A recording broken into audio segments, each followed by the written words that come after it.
You're listening to the Apple Insider Podcast. Hello, everybody, and welcome to episode 31 of the Apple Insider Podcast, coming to you live via tape delay and the internet from Thursday, August 27th, 2015. Victor is off again this week, so you'll have to put up with me one more time. I'm Shane, and joining me tonight are the angry rantings of Neil Hughes. And the dulcet FM radio ready tones of Mikey Campbell. Hey out there. So we'll start off with the big news of today. This is Thursday. Everybody knows what happened because you're listening on Friday. Usain Bolt was hit by a Segway after winning the 200 meters at the World Championships. Those things are dangerous, man. Oh, only when piloted by Asian men. That was an off-road Segway, too. That was no ordinary model. No, the actual big news of the day, Apple sent out invitations confirming that next week on September 9th, they will rent out a giant 7,000-seat arena to introduce us to something. Guys, what do we think? They have a huge arena, and no one really knows why they're using it, but I guess we'll find out next week. Obviously, new iPhones, new Apple TV. Maybe iPads, maybe a little bit more Apple Watch stuff. We'll see. Considering everything that we write almost every single day are those three things that I think people have a pretty good idea of what's going on. Oh, Apple Car. No.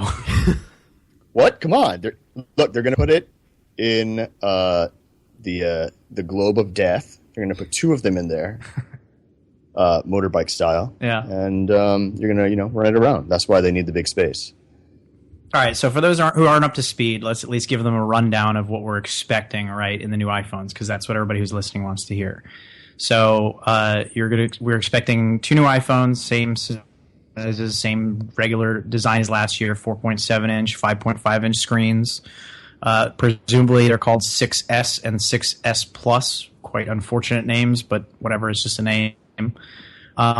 And we're expecting the main hallmark feature to be Force Touch, which is the same thing on the Apple Watch and new MacBooks, where you can press harder on the screen and it'll bring up new options, new menus, something, who knows how it's going to operate. And then other than that, some of the requisite updates, higher resolution cameras. It's been rumored there's going to be a forward-facing flash on the new one, so your selfies are going to look great in the dark. And there's even a rumor that maybe the rear camera will shoot 4K video, which is ultra-high resolution. And is there anything else that I'm missing there, guys? Smaller battery. It will also make just toast. What we need. Yes. Yes. It runs really hot. So, I mean, and new colors, right? One new color. One new color, which is Road gold. As one person says, Road. Unmistakably rose gold in name. Just in case you were mistaken with the other rosé gold.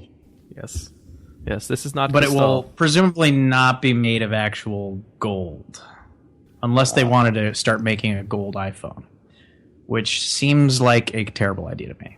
Well, I live in China, and I've seen many actual gold iPhones, and I can tell you, you are correct. It's a terrible idea. I'd buy a stainless phone. And you would get no reception. I know, but it'd be pretty sick, though. It'd be pretty sick. Yeah.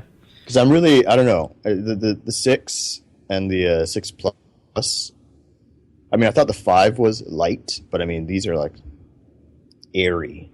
I kind of want some weight. I miss that feeling of holding a brick in my hand. Well, the rumor is that it's going to switch to 7,000 series aluminum, which is the same as on the watch. Is that heavier than what they're using now at all? No. I think it's pretty comparable to what they're using. It's just a different atomic structuring. I don't know. I'm not a material scientist, so I don't know. What? You have misled us the whole time. I'm sorry. I was talking with Shane about this earlier because I installed watchOS 2 beta on my watch, and still pretty buggy. I would be surprised if it ships with iOS 9. It seems like it's buggier than iOS 9. It might take a little longer for it to debut. One of the things I noticed was, because I run with my watch and I have music loaded directly onto the watch, and it used to be that if you wanted to switch the input source for music, you would have to force touch in the music app, right? And you would select not to get music from your phone, but to get it from your watch. And it wouldn't even switch by default. Even when your phone wasn't even within range, it still was trying to find your phone and saying there's no music available. What they've done in watchOS 2 is they've gotten rid of the need for force touch for it. It's actually, you can scroll up and it's just a menu that's there to switch the source. And my theory on that is they probably did that because they found people using the watch didn't know to do force touch to change the input. And so I raised that discussion because I wonder, with force touch on the iPhone, how intuitive is this going to be for people, especially if there are menus that you can only access with force touch? How do you make it so that people know where and when to use force touch on a device like an iPhone? It will not be intuitive at all, and people will hate it. Well, it could be that. They could. I mean, they have a lot more screen real estate. They could put some sort of graphic up. You know, kind of like on the watch, when if you go in Passbook, you can't. You can't go into Passbook and just pay from there. You have to. It'll give you a cue to double tap the button. Right. So they could do something like that. I mean, they have so much screen real estate. I don't know, but what they can't do is just hide away contextual menus like they have now and have people snooping around in there and figuring out what's what. Yeah, because one of the rumors is that they want to get rid of all the ... dots that are on the new music app, right? And you could replace that with force touch, which sounds great until, you start thinking about there's no visual cue that's how you make a new playlist or something like that. So it'll be interesting for me to see how they address that, or even if they address that. If their recent history is any indication, they will not address that. He'll just move all of those menu items into a force touch menu, and no one will be able to do anything. Okay, so what do you guys think? watchOS 2 next week or no? The way it is now, I hope not, but I don't think so. Okay, so let's talk about Apple TV then. The rumors are Siri, which the invitation would seem to indicate. It says, "Hey Siri, give us a hint." Apple brilliantly updated Siri today so that it would start answering with cutesy little answers when you asked it that question. So Siri input, touchpad remote, App Store. What else do you guys think there could be for the Apple TV? I mean, App Store is questionable, right? First of all, why are people so obsessed with the idea of an App Store on TV? Has it really been proven to be such a massive success elsewhere, other than buying channel apps, right? What else? We talked about the gaming implications last week or the week before. Right. Aside from that, and I've decided I want HBO today, let me download the thing. Oh, I don't like HBO anymore, let me delete the thing. What are we doing? Are we going to be browsing? Is this web TV again? Like when I was in sixth grade, web TV was the shit. But what are you doing now? What are you doing with an apps on your TV? Well, right now it's a weird process. How do you get on the Apple TV? How do they select who's on there? A great example, there is no Amazon Prime on there right now. So you have to AirPlay from your iPad or your iPhone if you want to watch on your Apple TV. So presumably, if they opened up an app store, then companies like Amazon would be able to stream their content on there. I mean, you could even see a Google Play on there, and if you own movies on Google Play, watch them on your Apple TV. You can already do that on your iPhone, so why not on your Apple TV? Well, I think the reason there's no Amazon is because Amazon doesn't want to be on the Apple TV. Maybe. I don't know. It's not as though they're going to open up an app store and suddenly everyone who's not there will be there, right? It's still going to be a curated app store, just like every other app store. I think the reason that Amazon's on the Apple TV is the same reason that some other channel, who I suddenly can't remember, is not on the Apple TV, which is that they don't want to conform to Apple's specifications. Google Play? No, there's some other channel that has... Oh, it's Sling TV. The reason Sling TV is not on the Apple TV, they've actually come out and said this, is because they did not want to build an Apple TV channel to Apple specs. There's a reason every Apple TV channel looks exactly the same, because Apple defines what they can look like and how they can work. And Sling said, no, I'm sorry, screw you, we're not going to do that. We'll go on the iPad and the iPhone, but we're not going to build an Apple TV app. And I think that's exactly what everyone else is running into, too. They don't want to play Apple's game, and that's not going to change just because there's an app store.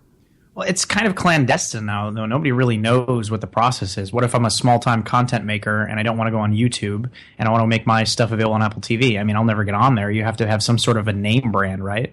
And you'll never make any money doing that either. Well, yeah, that's true, too. I mean, I maybe Apple could monetize it. I add video, pre-roll videos and stuff like that, and there would be an incentive for people to do video content on there. Maybe even move away from YouTube and release their content on Apple TV. Whole platform could evolve from it. I could see some potential there. Yeah, from a content growth perspective, I don't think you're ever going to see a situation in which the Apple TV becomes a platform for the little guy. It's always going to be the big guy. Yeah. And other than that, aside from that and games, you can make the argument for games. I still think it's ridiculous, but you can make the argument for games. What else could you possibly do with an app store? I mean, I'm waiting for the first guy to release the flashlight app for Apple TV.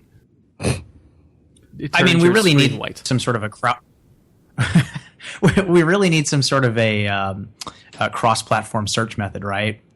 If I have Amazon, if it's on there, if I have Netflix, if I have iTunes, if I have whatever, search for this movie and tell me where the heck can I watch it.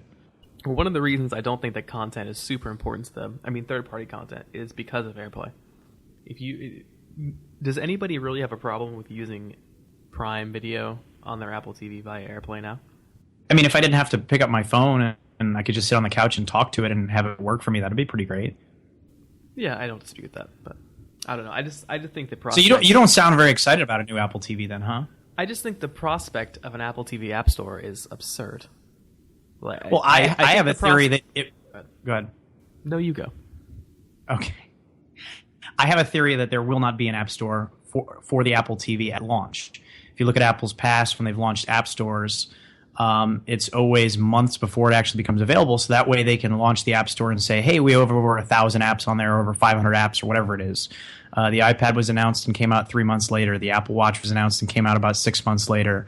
The iPhone App Store was announced months before it actually launched. That way they actually had stuff in the store.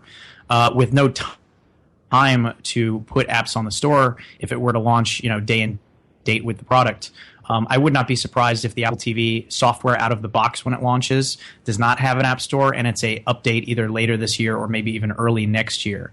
You can remember that Apple did the same thing with the second-gen Apple TV with AirPlay.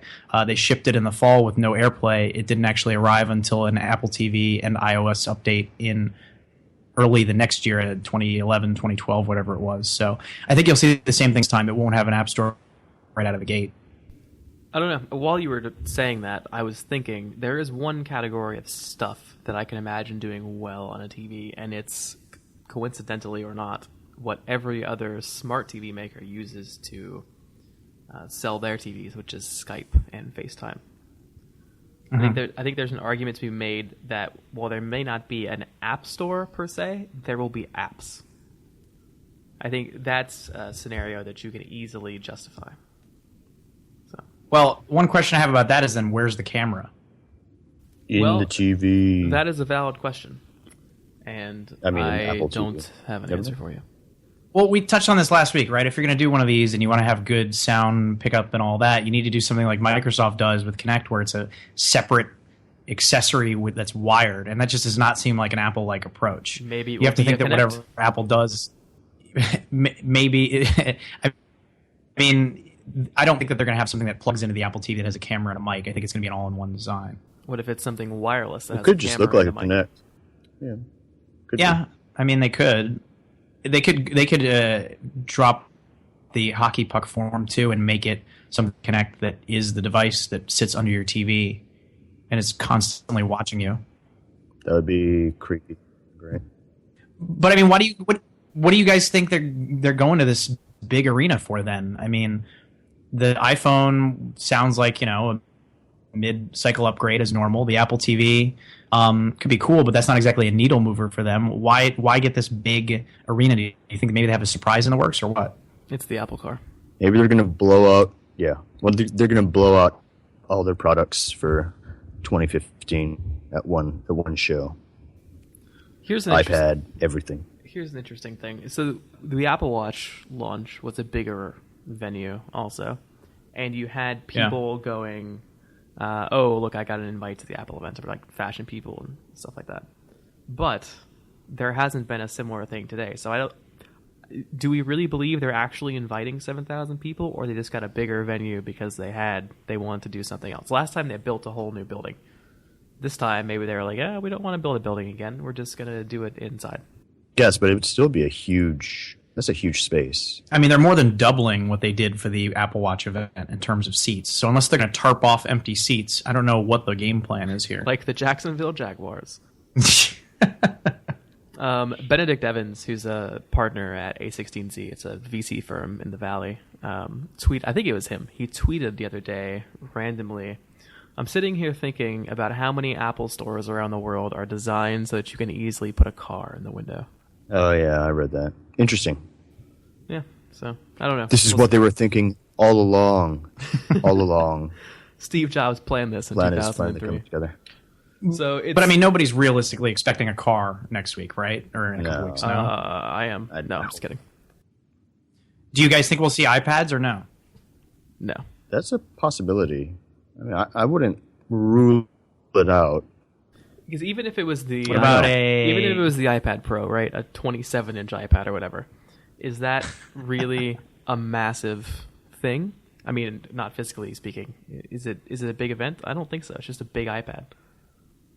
I think it's the main topic of another event. I think they're going to do the same thing they've done years past. October event, iPads, Macs, El Capitan, and iPad Pro would be my guess. Maybe like 21.5-inch Retina iMac. Maybe a Retina Thunderbolt display. New Mac Pro. Well, but I mean that's too much for one event. They're not going to do it at the September event. Can I just say I'm actually going tomorrow afternoon to pick up a new 5K monitor, and if they release a Retina Thunderbolt display a month after I buy that, I'm going to hunt someone down and do something terrible. Now you know it's going to happen. Yeah, probably. Anyway, it's safe to say that no matter what happens at next week's event, which, by the way, we touched on earlier, we said that Siri has some cute replies now. I think that you did not accurately value her replies because one of them is a lyric from a Jay-Z song. Now, I'm sorry, you ask Siri, give me a hint, or actually, I guess you instruct Siri, give me a hint. And she responds with, can you get a hint? No. You can, however, get a what? Which I think, given that Dr. Dre is a Apple executive, is inexcusable. An inexcusable oversight. Anyway, it's sure that whatever happens at the event, Wall Street is not going to be happy because they're totally irrational and insane. Do you remember the glitch a few months ago where if you ask Siri for loud farts, it would try to play Rihanna? No, but that's hilarious. If you say Siri, play loud farts, it says, okay, playing What's My Name featuring Drake by Rihanna. Out of curiosity, how many times did you demo that at a bar? I actually have not, but I read about it online. I was like, there's no way this happens. And then sure enough, it works. So that's a weird glitch. So, as I was saying before we started talking about farts, no matter what happens, Wall Street will not be happy. They're never happy. They never will be happy. Until Apple takes over the world, they will never, ever, ever be happy. Last week, Apple, they've been going down for a while, but last week they totally cratered. One day they opened below 100.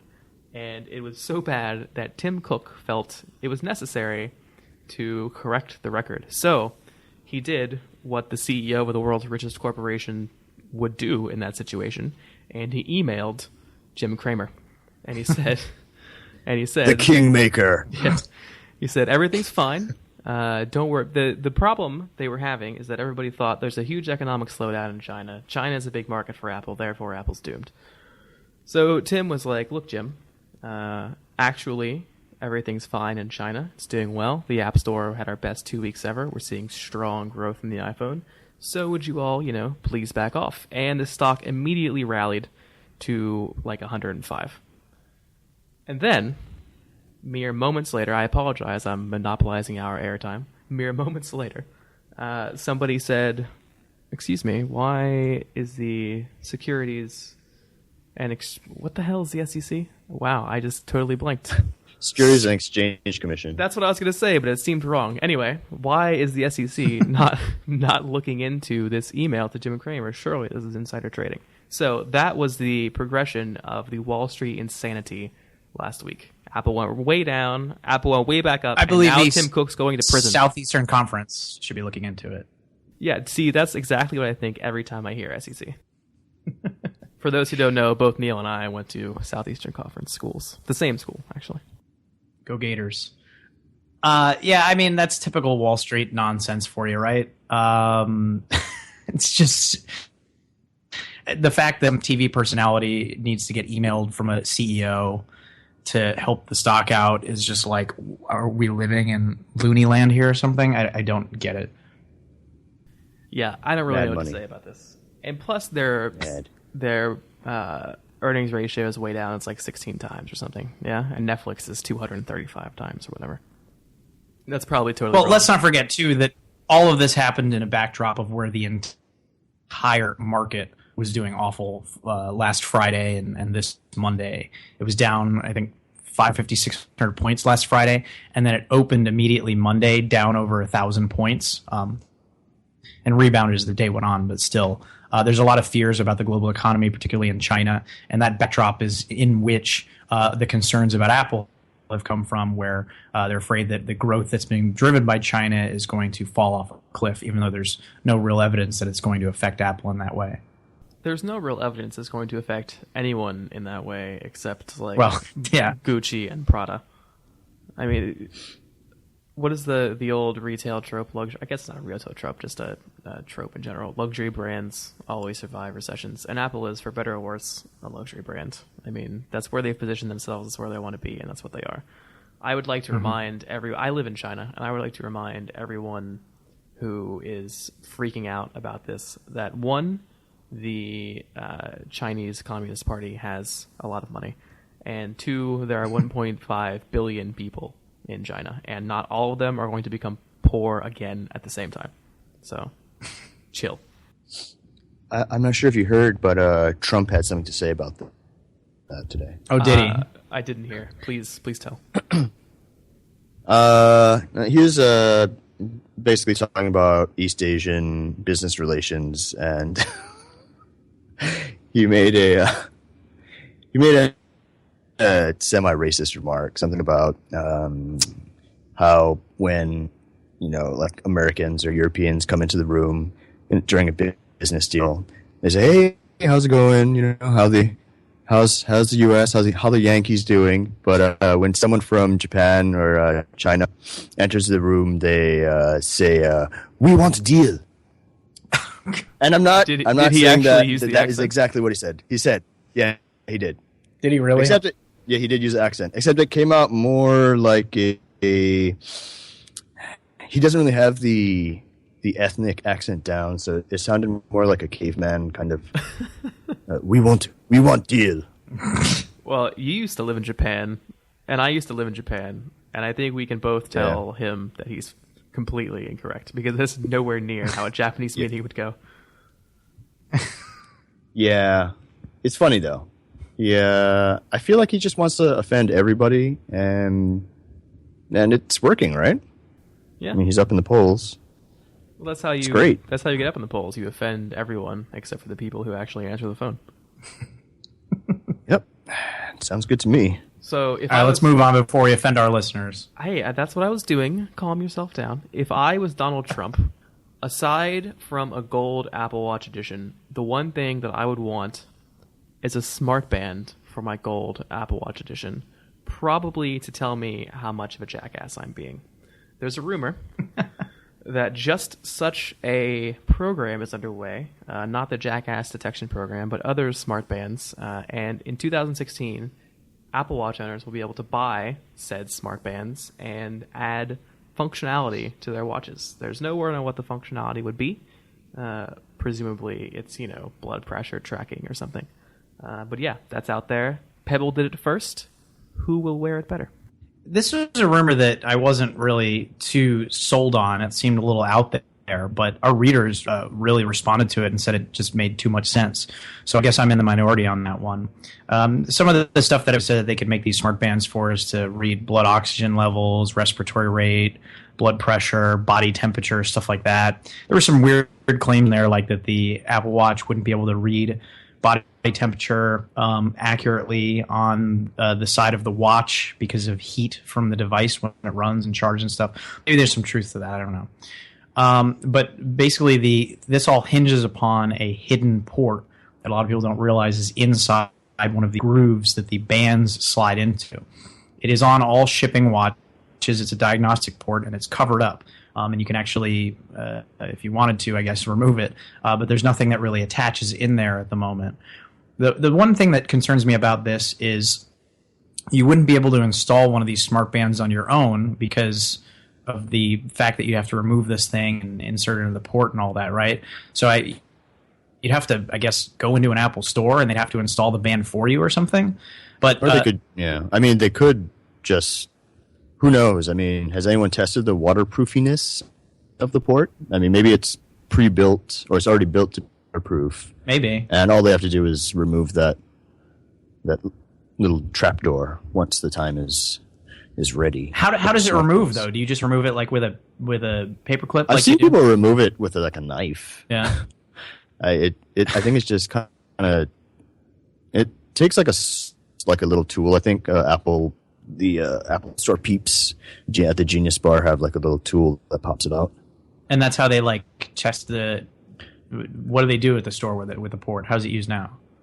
Diagnostics, and also when they ship out that's where they connect the battery and data connection for the the demo units. watch, the stands, yeah. So you can get power through it and stuff. And the idea behind this, at least according to the rumor, is that Apple realizes that people aren't going to buy a new watch every year, especially when they cost $350, $400 and up. So this would be a way to add some functionality to the watch that people might want, like for myself, GPS, that they wouldn't have to buy an entirely new watch and could just instead buy a cheaper band, and it would be a way for Apple to keep selling stuff to people. So some of it makes some sense. I don't know how true this is, but it raises some interesting discussions just about, where the watch is going and what they could do with it going forward. I'm imagining a scenario in which somebody buys like two bands, right? They buy a blood oxygen band and a GPS band. The idea of a GPS band is hilarious. But they buy a blood oxygen band and a GPS band, and then they go running one day, and they're like, damn, I got my blood oxygen band on. And then they go to the doctor the next day, and they're like, damn, I forgot to change out the GPS band. Like, it's going to be insane. There's no way that's ever actually going to happen. And how thin and stylish could you make these bands if they start having crap in it, right? Yeah. I worry about weight. That too. Because this thing is art. When I go running, I have the stainless one, right? So when I go running, it already kind of flops around a bit. Why don't you use a band? Issue. I do have a sport band. Oh. But I don't wear it so tight that my hand turns blue. Look, I'm like right in between sizes, okay? At least you don't have to wear the small one. It's true. So I do swap my bands all the time. I have the magnetic leather loop band, and then I have the black Sport that came with my space gray Sport. And then I got a black stainless steel knockoff band from Amazon for like $35 that I'll wear if I'm like dressed up or something. Wow, you have a lot of bands. Yeah, I have the Sport because it's the most comfortable, and I don't care what I look like. So yeah, I wear the Sport all the time. The one I use daily is the leather loop band. I resize a lot, and it's easy with the magnet on there. And then when I go for a run or exercises or anything, I use the Sport band. But swapping them is very easy, and I really like it. So if they could find a way to stuff something inside of a band that didn't look ridiculous, maybe. But I'm not sure how much I'd buy this from, but like I said, our readers were all about it. They thought it was a great idea. I mean, it'd be a great idea. It would also it's depending on what is inside. It would also have to have its own small battery, right? I mean, because if you put like a GPS on there, something that's really power hungry, you're gonna cut down on the watch's already limited battery life. So you're gonna maybe have to put a battery in there. I don't know. And this starts to remind me of the Microsoft Band, which is one of the many terrible sport bands and smartwatches that I tested before the Apple Watch came out. And the Microsoft Band is like wrapped all the way around, and it's thick with like battery in it and different parts in different sections of it. So the opposite end has the heart rate monitor from the screen, and it's meant to be worn inside the wrist. And it's just an ergonomic nightmare. I mean, the thing is it's pretty terrible. It's a great GPS sport running watch, but you wouldn't want to wear it like with a suit or anything like that. I mean, it's not very good. And that reminds me of another issue that I run into with the Microsoft Band when I was using it. Sometimes it takes like 15 minutes to get a GPS lock on it. And people don't realize, like, when you use your iPhone, it gets a GPS lock much quicker because it's not actually getting GPS. It's triangulating your location through Wi-Fi signals, cell towers, and other stuff to help narrow down where you are, because GPS can take a while to lock on. And with a Microsoft Band, it can't do any of that stuff. So I've taken it out before and gone on an entire run, and it never got a GPS lock the entire time I ran. Well, if you do eventually get a smart band for your Apple Watch, you may be able to buy them at Best Buy, because Apple and Best Buy are sitting even higher in the tree now. They're best buds. They are best buds. So the Apple Watch came to Best Buy, like 100 locations or something, 100 locations earlier in August. And I guess it did really well. The original plan was to have it in, I think, 300 stores by the holidays. But now they're going to put it in every single Best Buy outlet. Screw that. We want the money. Yeah, really. They're also getting... I mean, this is a pretty big deal, right? Yeah, I mean, I wonder what the breakdown is for the demographic shopping at Best Buy as far as sales, you know. I want to know... Aluminum versus... I want to know how many people who shop at Best Buy and buy an Apple Watch go in to the store and look around and buy the Apple Watch and versus order it online. Because I know a ton of people who will only go to Best Buy because they can order something online and then go pick it up immediately. Why would they do that? No one likes to go to Best Buy. I do it, and it always takes me longer. You go in there and they go, "What did you buy?" And they can't find it, and they have to go have somebody just pick it up from where it was sitting on the shelf anyhow. Well, that's because nobody likes you. That's the story of my life.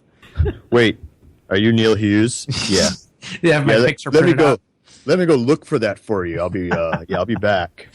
It always takes me longer. But I mean, this seems like a pretty big deal to me. You have, something like 300 Best Buys have a store within a store, the Apple store in there. This is coming to over 1,000 Best Buy. Is it more than that? Oh, yeah, it's over. It's almost 1,000 have stores. Almost every is single one has a store within a store now. And they're also getting... Oh, really? So not only is the Apple Watch going, but the stores within stores, within stores, within stores, within stores are getting expanded, and they're getting, I guess, new fixtures and more toys to play with.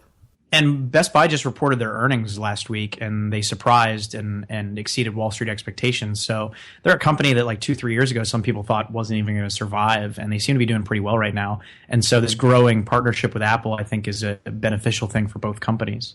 There's the Best Buy victory in the big box electronics store wars has done a lot of disservice to a lot of people, but it's really actually impressive to see them coming back now. See how they've changed. Now, have you guys seen the watch in a Best Buy location? Where do they sell it? Is it in the Apple section or is it in the smartwatch section? I haven't been in a country with a Best Buy in quite a long time. I haven't been in a Best Buy for probably over a year.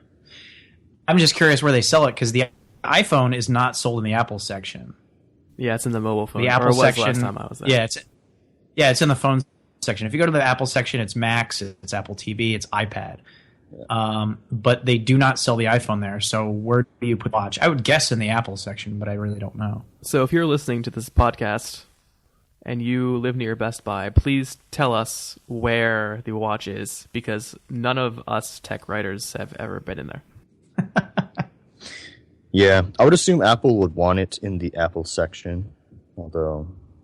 I wonder if that's part of the expansion, is consolidating everything together, so all of the Apple products will be in the Apple section. Well, part of it, too, is they're going to start selling Apple Care at Best Buy, and they're going to start doing in-store repairs, too. Yeah, so the first part... So I wonder how much that... Yeah, go ahead. The first part, I don't understand why they weren't before. What is so special about selling Apple Care? I don't know. Yeah, I don't know. I mean, I can buy it online up to a year after I buy my thing, so anyway. But the in-store service part is pretty interesting. They said they're doing a 50-store pilot program where 50 Best Buy locations will become Apple authorized service providers. And I have to wonder if they are going to staff that separately or if you're going to have to bring your Mac to Geek Squad, because that doesn't seem like a very Apple kind of thing. Here's my theory on that. I bet you that it's going to be primarily iPhone repairs, and it's going to be with those magical machines they have in the Apple stores. And they'll just put those in the back of house at Best Buy, and you put it in there, and it fixes your phone for you. Nobody really needs to touch the thing. Am I the only person for whom those machines are always broken when I go to the Apple store? I've never encountered that, no. Yeah, every time I go, and which is totally fine, because that way, instead of fixing whatever's wrong, they just give you a new phone, so I have no problem with this. But yeah, it's seemingly every single time I go to the Apple store, the machine is broken. That's why I get a new phone. They didn't really say what was going to be repaired in store, so I wonder, will they do Mac repairs? Will they do more extensive repairs? Or how many times are you going to go in there and going to say, oh, we have to ship it off somewhere or something like that? Well, or just give you a replacement? They specifically said that they were going to become Apple authorized service providers, so I have to assume that means they'll service the full range. Yeah. But what can you do?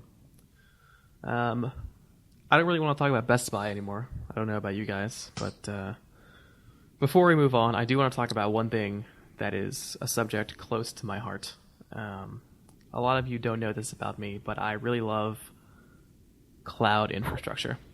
Specifically, I love soft layer cloud infrastructure. If you've been listening to the podcast for the last however many weeks that I've been back from vacation, you will know that I really love SoftLayer. I believe in them as a company, even though they now belong to IBM. They've been great to me always. They continue to be great to me, and they've been great to my friends. And they are great to you because they sponsor this awesome podcast. If you need cloud infrastructure, you need servers, bare metal, VPS, you need managed, unmanaged, scalable, whatever you need. As a Apple Insider podcast listener, a member of that awesome class of 7 people, you can go to softlayer.com /podcast with a capital P. Again, that is softlayer.com /podcast with a capital P. And by virtue of doing so, they will give you up to $500 worth of cloud services, bare metal servers, virtual servers, storage, networking, security stuff.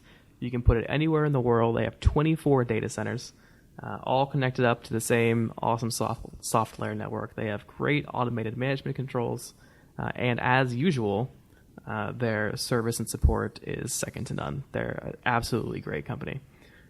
Softlayer.com /podcast, and they'll know Apple Insider sent you, and they'll give you some free stuff.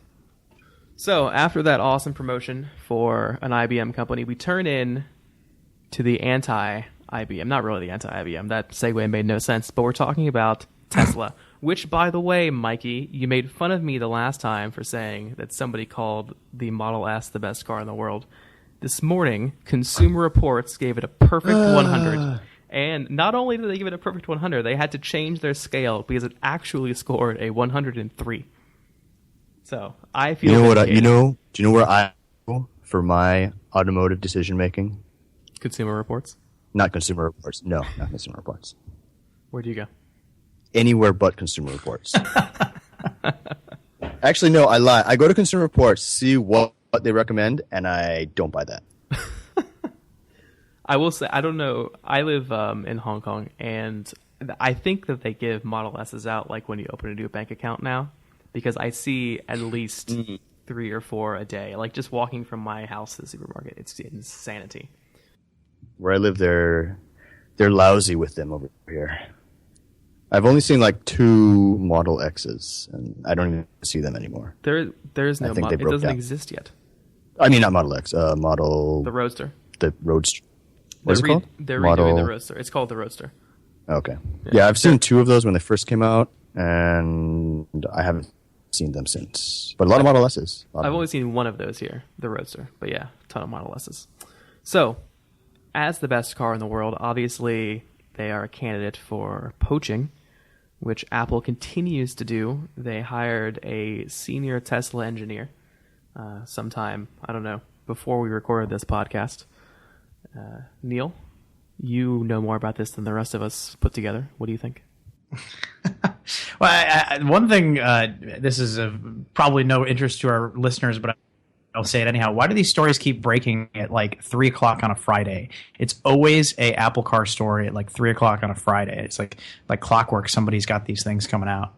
But yeah, Jamie Carlson is the guy's name, and some snooping was done by Reuters, and they found on his LinkedIn profile and that he, and along with 6 others with experience in driving and developing self-driving cars, are now working at Apple's headquarters.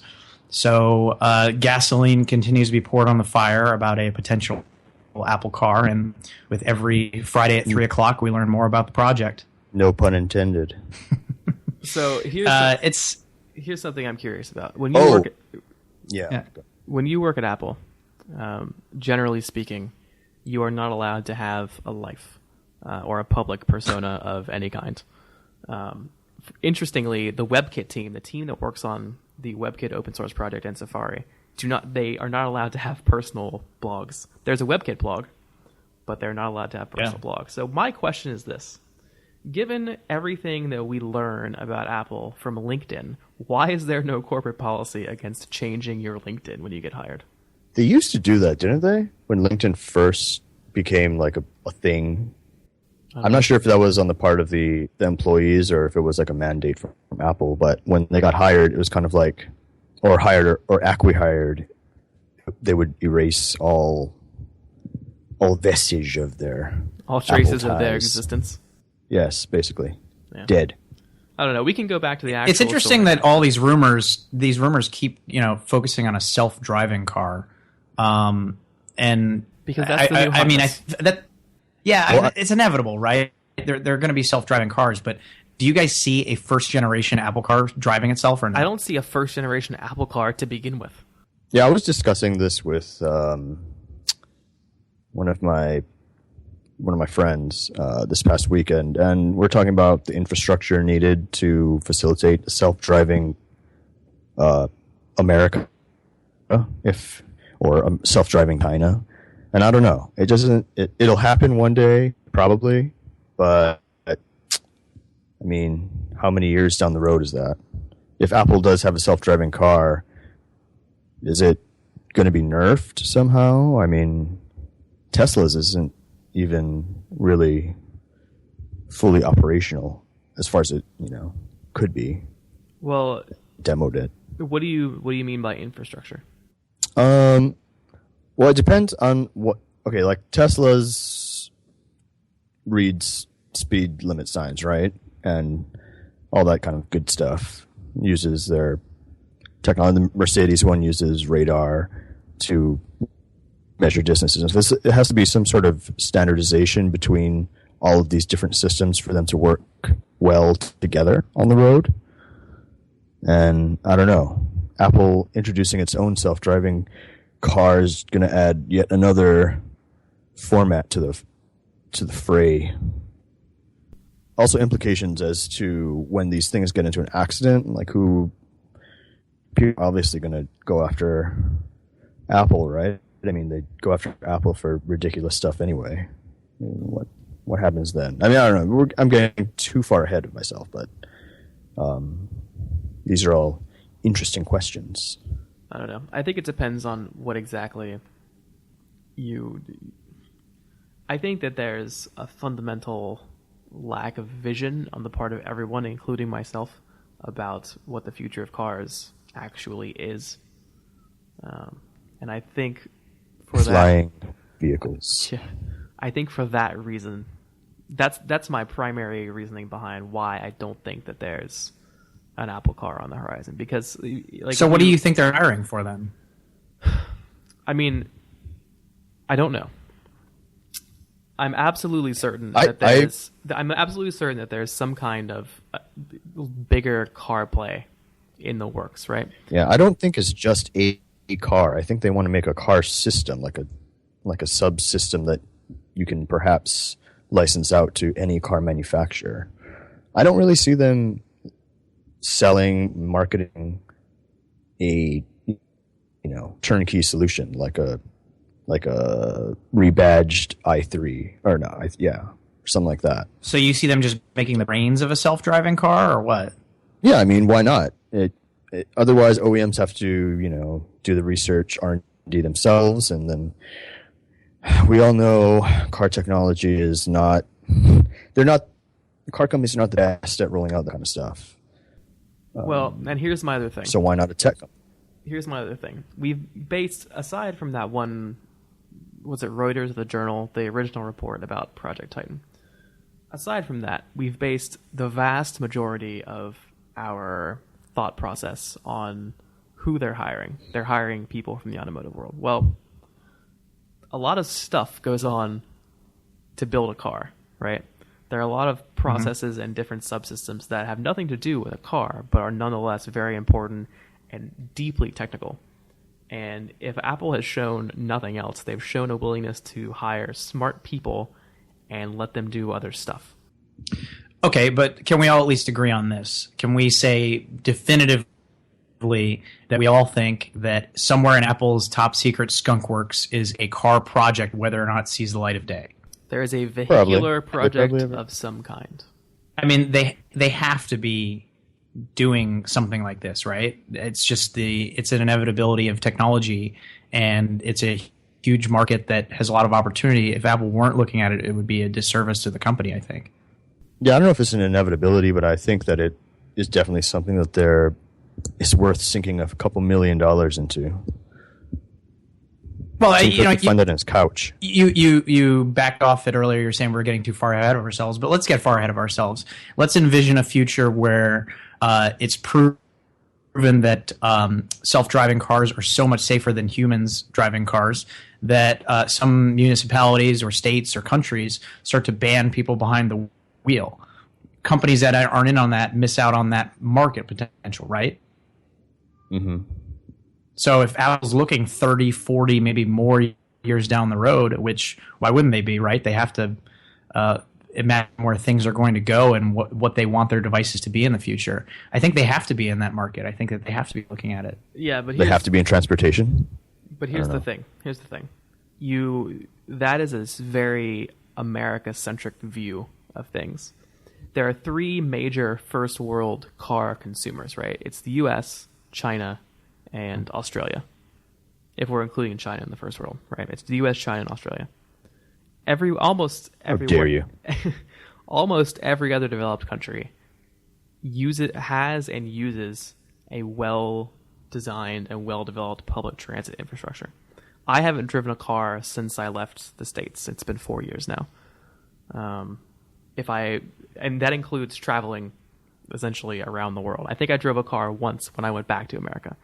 But if we're taking a long-term worldwide view, and China, even China, by the way, having a car is very much a status symbol and not a necessity. You can easily live your life in China without ever driving a car, ever, or sitting in a car, or doing anything involving a car that wasn't a taxi. So we're looking far into the future. I mean, there's going to be no Apple car revenue stream in 3 years, right? There could be an Apple car revenue stream in 10 or 15 years. But if we look 10 or 15 years into the future, the world outside of the US and probably Australia is going to be a very different place with regard to transit infrastructure. What if they're building an Uber bus system? That's exactly what someone was describing the other day, actually. They were talking about, I think it was Tesla's autopilot. And they were talking about a scenario in which the car picks one person up, drops them off, picks another person up, drops the first person off. And somebody tweeted and said, a bus. They're describing a bus. Which Elon he's actually said that. He's like, the electric car is not going to save the world, right? It's the electric truck and the electric bus and what have you and so forth. That's what people miss about Tesla, right? The long-term view of Tesla is not to be the next Chevy, right? It's to the Model S exists and the Roadster existed before it to enable the next generation of electric vehicles.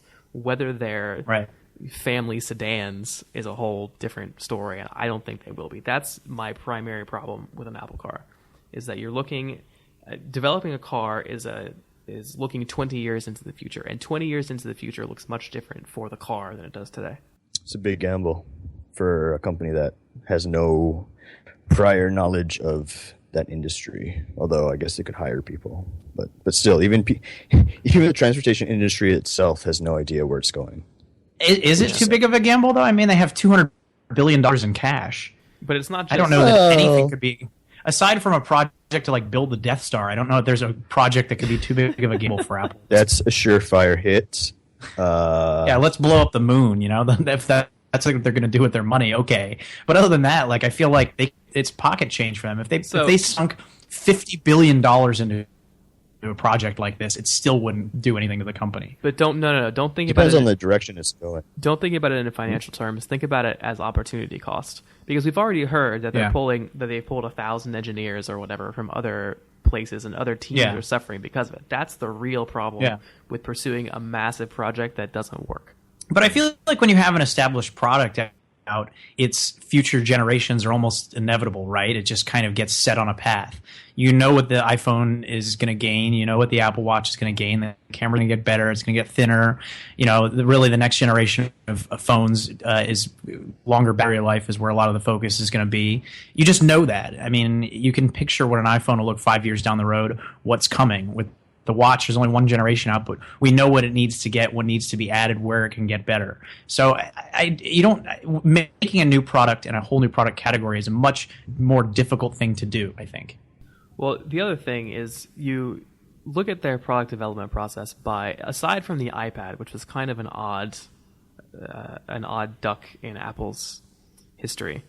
They look at stuff that sucks now that they can improve, because by and large, cars don't suck, right? I mean, if you buy a crappy car, it's going to suck, but generally speaking, you can get a good car that's not bad for not a lot of money.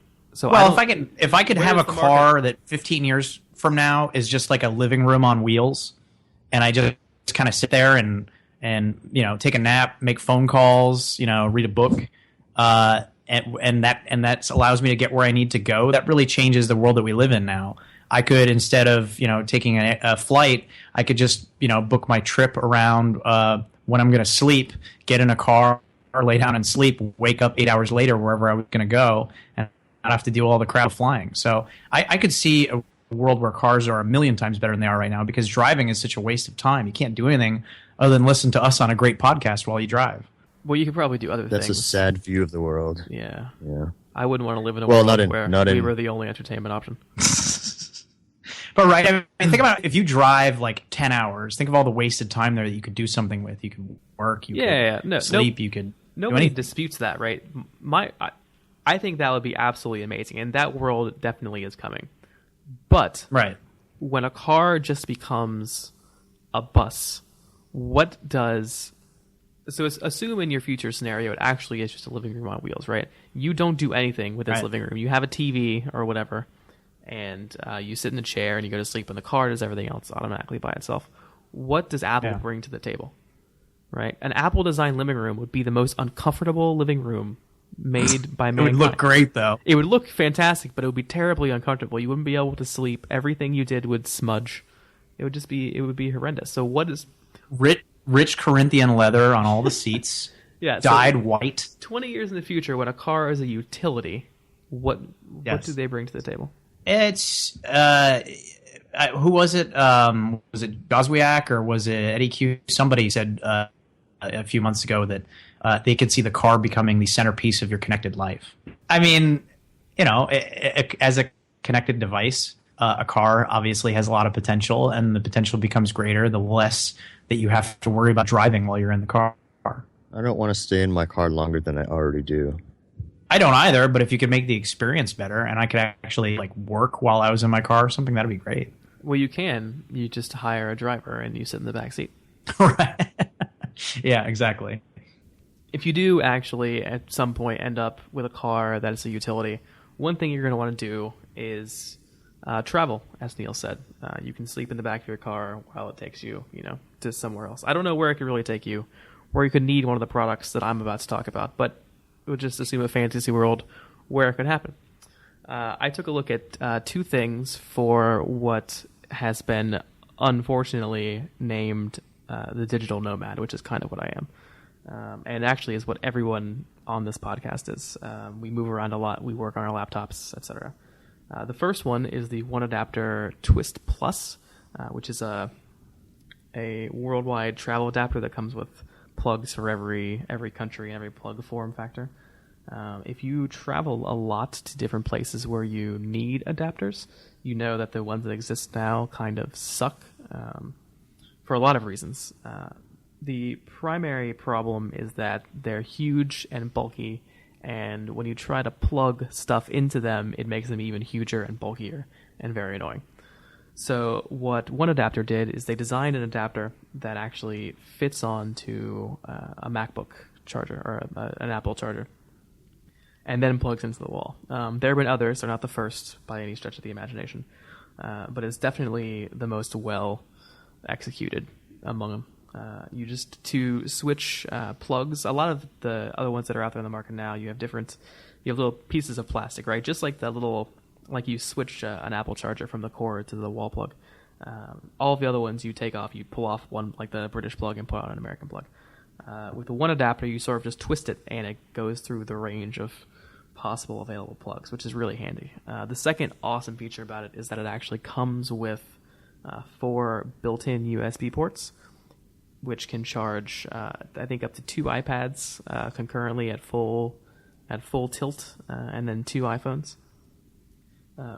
For me, it worked really well. I was able to charge mine, my wife's, and her friends' devices while sitting in an airport, and I didn't have to get yelled at by anyone. So that was very nice and a change from my usual traveling regimen. But yeah, if you are looking for a travel adapter and you have a MacBook, I really recommend taking a look at the One Adapter before you go buy one of those stupid ones you can buy in the airport.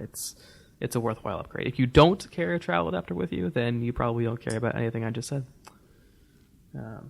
Yeah, there you go. The second thing I looked at is a USB LED lamp, and I'll wait for you all to go to sleep and turn the podcast off. Ready? No? Okay.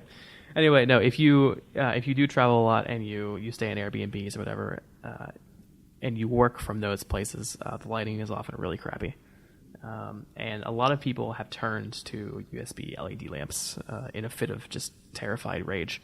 Most of them are little I guess sticks that you plug into your USB port, and they make your keyboard brighter or whatever. Those are completely useless. Don't ever buy one of those. If you do want to buy a USB LED lamp, buy one with a longer cord that you can actually move around. And if you do want to buy one of those, you should buy the Nimbus USB LED lamp that I reviewed, primarily because it's small, it's light, and it is bright as hell. It will light up the entire room that you're sitting in, and that's what you want from a lamp. So I can really say no more about it. And I will say no more about it because we have a far more interesting subject to talk about, which is the next version of everyone's favorite Kickstarter, the coin. They're coming out with a new version that will actually work in the future. And Mikey, tell us about it. So they're integrating the chip and signature here, or chip and pin system, something that it lacked previously, and they're also, quote, future-proofing it by getting over-the-air firmware updates and stuff like that. But I mean, it's only going to support chip and signature when you use it in an NFC terminal and tap to pay, not when you swipe. Yeah. So there's limited use there. I mean, it'll probably work with most systems, depending on where you shop at, but it probably won't work with the big cadre, right, Neil? The currency people. Yeah, if they don't enable NFC payments, which would also exclude Apple Pay, then this would not work with chip and signature or internationally chip and pin readers. Yeah. So, I mean, it's a step in a right direction and something that probably should have been included on the first version since it took so long to ship. Sound more. So better. we'll be getting that in a couple of years. Yeah. Well, hey, I signed up for my free upgrade, and I'll be getting it in the first part of 2016. And it's free for everyone who bought the first coin, including people like me who got it like 2 weeks ago. Mikey, how has your experience been with coin? Because mine has been mostly hit, but a lot of miss. Wait, what? mostly hit, but a lot of miss. Yes. Interesting. So are you saying like it'll work after a couple tries? No, sometimes it just gets outright rejected. I would say it works most places, but I'll give you an example. Last night, my wife and I went out to dinner, and I pulled the coin out. I unlocked it, connected to my phone, chose the credit card I wanted, put it in the thing, with my receipt so the guy could go swipe it. He went and grabbed it, went to another table to take their order, finally moseyed his way over to swipe it, swiped it about 10 times, didn't work, came back and said I couldn't get it to work. I have no idea if it was the card, if it was the reader, if it was a chip and pin issue, or if he waited so long that the card relocked itself. Because when it came back, the screen was off, and it was a battery-saving mechanism at that point. So I literally have no idea what went wrong there. I've had it rejected at various places. I've had it work at places. I've had it rejected by chip and pin readers. I've had it work with chip and pin readers. I would say it probably works 70% of the time, but that's not good enough. Yeah, I've had the same experience. The power saving is fairly aggressive, so it probably just timed out by the time he got to the reader. Yeah. But I mean, then there's also he might have also just swiped it wrong because it's a very specific swipe, right? I mean, it's not like a regular credit card. You're swiping it wrong. Have you noticed that? I haven't had issues when I'm swiping it. I haven't used it at an ATM yet. That's where I'm most curious to use it. You can use the coin with all kinds of cards. You can use it with like gift cards and stuff. So I guess if you really wanted to consolidate all that crap, it's good. But one of the problems that they're addressing with 2.0 that is a big problem with the 1.0 is if you have a bunch of credit cards like I do, and a lot of them end up being Visa cards because it's everywhere you want to be, then you don't know which card is which unless you memorize the last four numbers on it. So I have like 6 Visa cards in there, and it's like, well, which one ends with these numbers? Which one expires in 2019? So they're addressing this with 2.0, and you're going to be able to do nicknames on the cards. So like I have a Wells Fargo debit/ATM card, but it just shows up in my coin as Visa.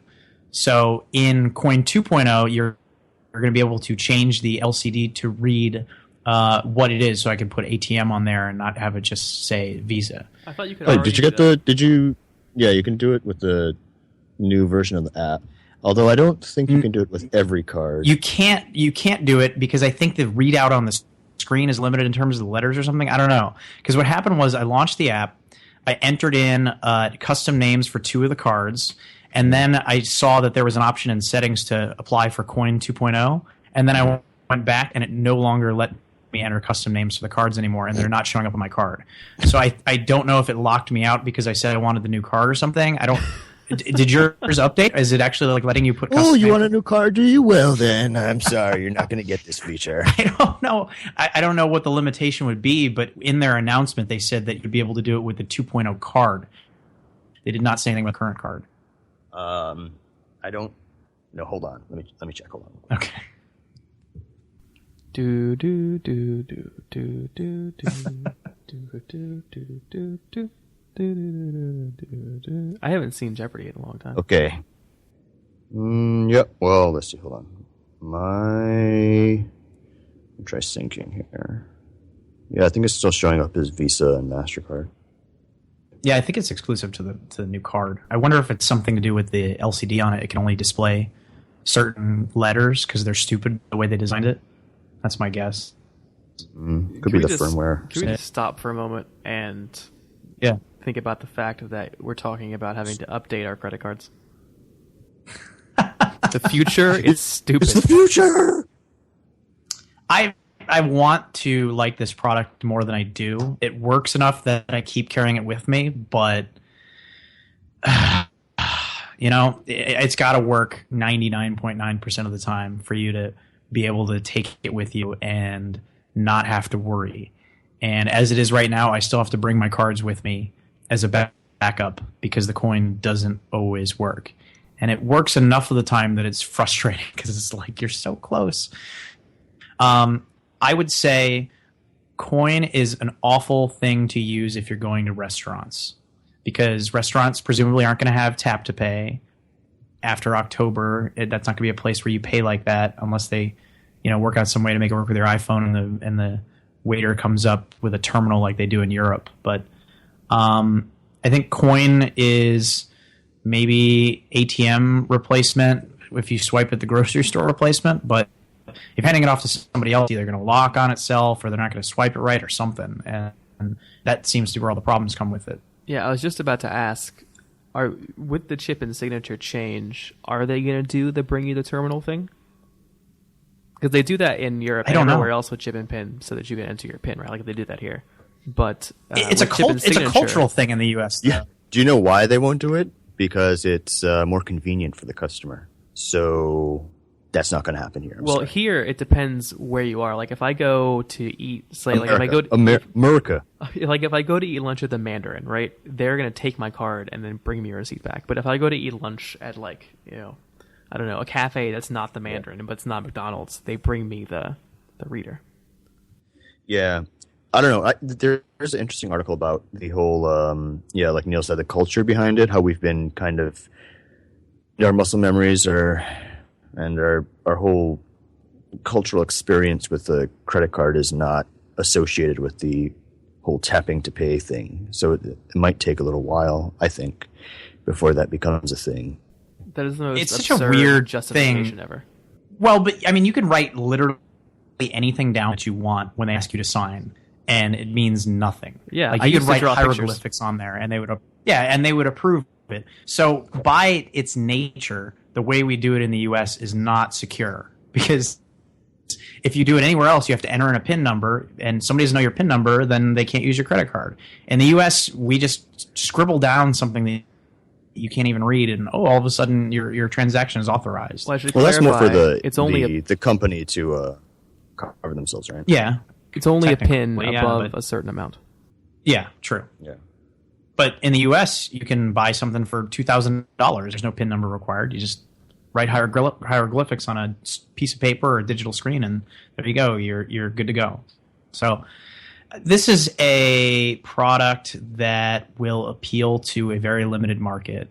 One of the things that I wish that I could do, and it won't work with the readers in New York City, is to replace my Metro card and have that be something that I could swipe at a terminal, but it's too thick for that because the Metro cards here are paper, and they're not going to replace all the systems to make a thicker card go through it. So, I would never use it for a gift card. I don't have that many gift cards or anything like that. So the more I use it, the less and less I find reason to use. So here's a question.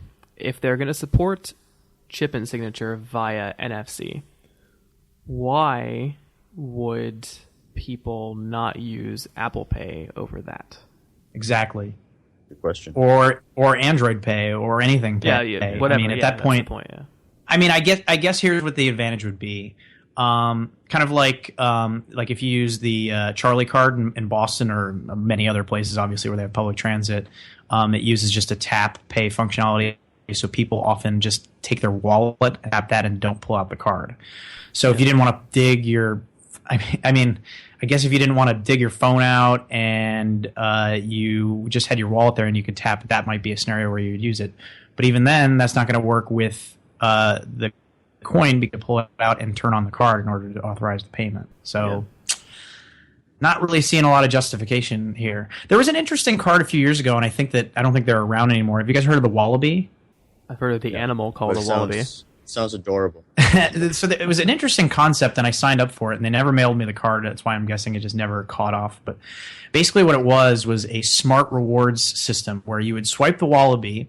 Wallaby would know where all of your current bonuses for points were, and it would intelligently choose the right credit card. So they would authorize the transaction and then take a small fee of it, and they would hand that transaction over to your credit card company. So like I have a Discover card, and every 3 months they have like rotating benefits. So I may get more points 1 month at restaurants with my Discover card. Wallaby cut out all the work and would do it for you. The problem is they never actually shipped product to me. So, but that was something that I thought was pretty cool. I'm looking now, and Wallaby exists. It looks like it's an app now.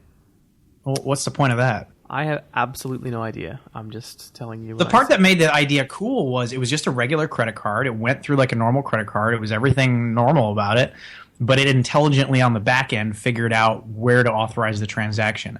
I think it'd be cool if Apple could do something like that. And you've got all your cards in there. It knows because it talks to the Discover app and the Quicksilver app and whatever else. It knows which one is going to get you the best points for this purchase. I think that'd be great. I agree. Well, I think we have, fortunately for everyone listening to this, run out of Apple news for this week. So we will take this opportunity to no longer bother you, and you can get back to your very important lives. As always, if you are listening, please go on iTunes and rate us, and feel free to call Neil a horrible person. You wouldn't be the first. And if you'd like to follow us elsewhere, I am on Apple Insider. Neil, other than Apple Insider, where are you? I am on Twitter at @ThisIsNeil. Yes, he is not Joel Osteen, as we said last week. I just want to reiterate. No. Mikey, where are you? I am on the Twitters at Mikey Campbell 81. Excellent. Mikey Campbell 80. No underscores, no special characters, no smiley faces. Nope. No Nope. emoji. No. No. Only in my tweets. I am disappointed that you have no emoji. Well, that's it. Thank you guys for listening, and we'll see you next week.